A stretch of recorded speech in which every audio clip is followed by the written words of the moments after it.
Ginoong Pangulo, nabanggit po, pasensya na po, nabanggit po kanina yung patungkol po sa pagbito ng ating mahal na Pangulo sa Equal Access to Public Cemeteries Act. Nais ko lamang po magbigay ng manifestasyon. Go ahead. A'udhu billahi minasyaitanir rajim. Bismillahirrahmanirrahim. Alhamdulillah rabbil alamin. Bismillahi wassalatu wassalamu ala rasulillahi. Assalamualaikum warahmatullahi wabarakatuh. Ginoong Pangulo, ako po'y tumatayo ngayon upang ipahayag po ang aking saloobin bilang pangunahing may akda at sponsor sa ginawang pagbito ng ating mahal na Pangulo sa panukalang ating pinasa sa bulwagang ito, ang Equal Access to Public Cemeteries Bill. Ang batayan ng bito ay ang non-establishment clause ng ating konstitusyon at ang pagbabawal sa paggamit ng pondo ng bayan para sa layuning pangrelihiyon.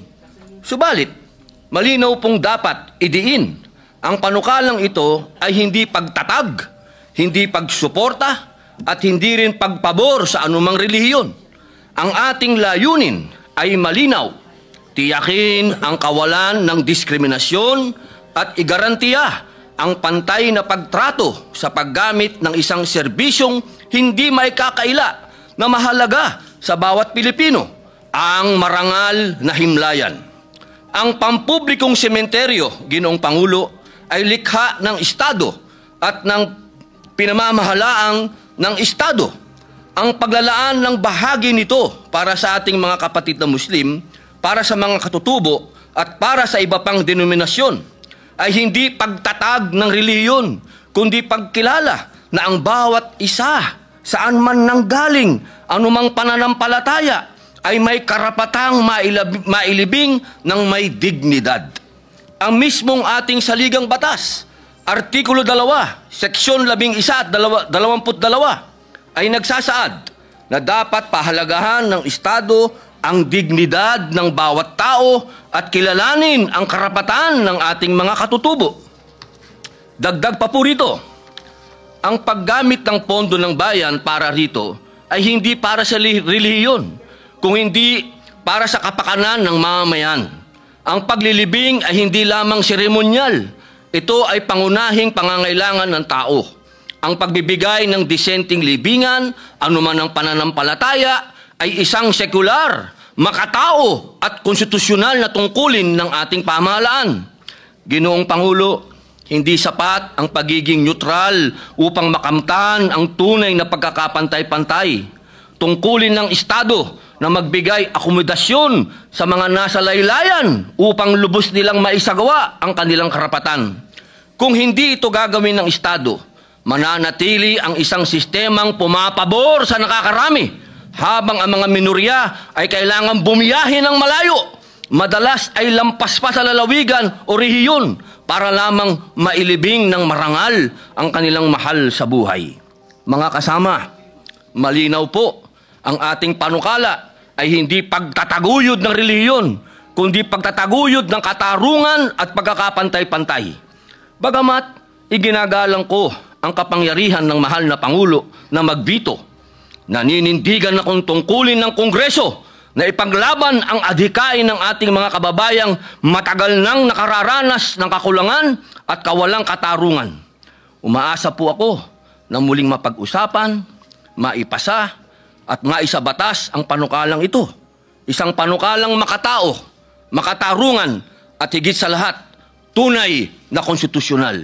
Maraming salamat po, Ginoong Pangulo. Majority Leader. Mr. President, Senator Bamakini is likewise seeking the floor. I move that he be recognized. Senator Bamakino is recognized. Maraming salamat, Mr. President. Would the gentleman from Camarines Norte yield to a few questions?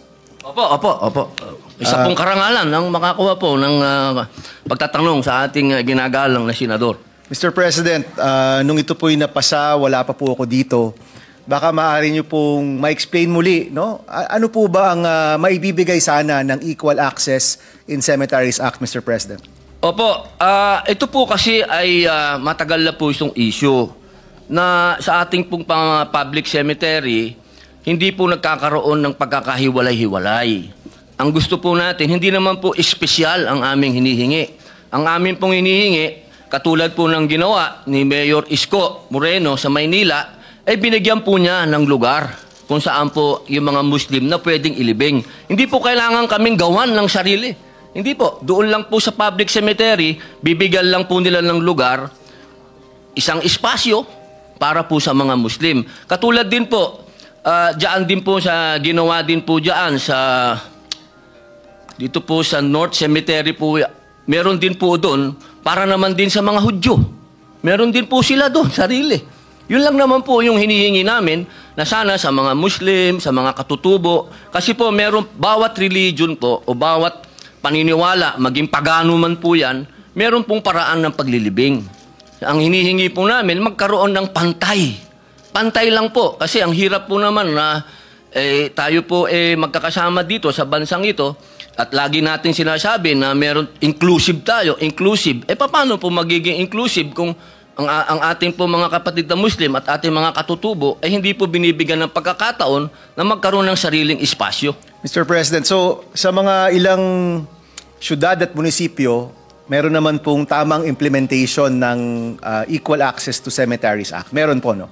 Meron pong mga, wala, ang kailangan po natin ngayon kasi, Ginoong Pangulo, batas po para yung pong mga katulad po namin, meron pong mga lugar, katulad po sa Maynila, sa Lawag. Sa Lawag din po, meron din po silang ginawa. Sa Lawag po mismo. Mr. President, meron naman pong best practice sa iba't ibang mga lugar. Hindi naman ho ito kakaiba, no? Opo, hindi po ito bago. Tama po ba, Mr. President, sa mga lugar na yan, may binibigay na espasyo para sa mga kapatid na Muslim?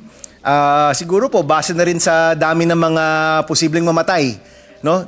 Paano po ba yan na ibabahagi? May porsyento po ba yan? O basta may espasyo po ang kapatid nating Muslim? Maganda po sana, kasi po ngayon, Ginoong Pangulo, mapapansin niyo po, basta bawat palengke sa lahat ng sulok po ng Pilipinas, makikita niyo po, nandiyan ang mga Maranaw. Opo, hindi na po yan kakaiba sa atin. Basta po may palengke, may Maranaw po dyan. Kaya po hinihingi natin, halimbawa po, sa bawat lugar po sana, mabibigyan lang po sila ng, kasi meron naman po yan census Alam naman nila kung ilan yung nandoon na Muslim, mabigyan lang po ng espasyo. Yun lang naman po. Kumbaga po, Mr. President, depende sa lugar. Kung 10% ang kapatid na Muslim doon, sana sa public cemetery, may 10% rin doon nakalaan para sa kapatid na Muslim. Inshallah, opo, ganun po, Ginoong Pangulo. Opo. Mr. President, parang di naman po yan masyadong mahirap, no? Maaari niyo po bang maulit? Bakit po ito na-veto ng Presidente?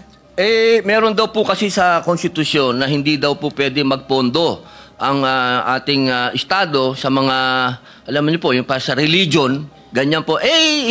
Pinapaliwanag nga po natin na hindi po ito para sa isang religion lang. Ito po ay para po sa sa mga tinatawag po natin nasa laylayan na wala pong capability. Na kanila po, ang sabi po kasi dyan hayaan na lang, kawawa naman nga yung ating mga kababayan na Muslim, pero ganun talaga, ibabiyahe na lang magmula.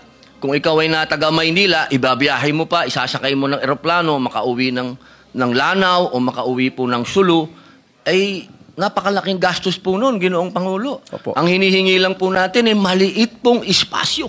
Opo, Mr. President, I agree with the gentleman from Camarines Norte.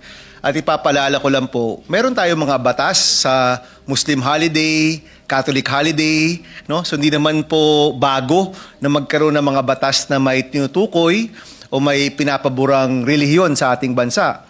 At sa ating mismong Constitution, meron pong reference to the Almighty, no? So meaning sa Constitution po natin, meron din namang pagpapahalaga sa mga relihiyon at pagpapahalaga sa Diyos na may kapal, no?